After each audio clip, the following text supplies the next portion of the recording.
Sure. So a lot of people maybe won't like that I say this, especially people who did it themselves for like 10, 15 years.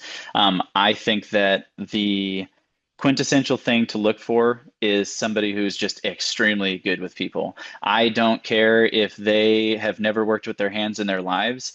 I have found that the better you can communicate, the easier it is to do all of the other things. So the if they looked me in the eyes when they spoke to me, if they had a lot of confidence behind their voice, if they didn't like escape from questions when I would ask them questions, it just if they were really easy to engage, those were the primary things that just really speak to me. Because most of our industry, and this is the best thing about it, is that it is sales. This industry is sales. Being in somebody's backyard is a privilege, and you have the easiest sales job in the world being in somebody's backyard because they've already allowed you to be back there. Now, your next job is to get them to take all of your words as honest and trustworthy, and then be honest and trustworthy. So that's the coolest part about it is we don't have to be scummy, slummy, manipulative salespeople. People's pool equipment just breaks. All of it breaks. It wears down.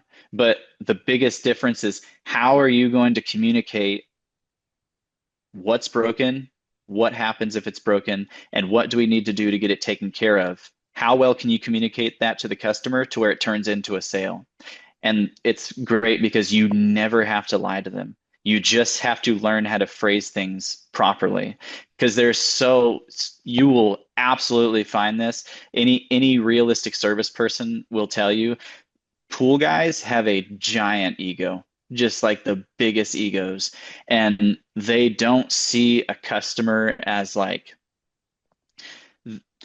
it's like they're trying to talk to somebody else who's in the industry when they're talking to a customer, and the customer has no idea what they're talking about a lot of the time, and a lot of the time that equals the pool person getting frustrated and not being able to communicate their point. I'm going on a tangent here, but it's all the brain wave is connected. It's like that's what I hammer home when I'm training people, and that's what I look for when I'm speaking to them. It's like, can this person communicate exactly the way that I want them to communicate to customers? Because the way that I want them to communicate with customers is to basically be me. Like I want them to be me incarnate in somebody's backyard.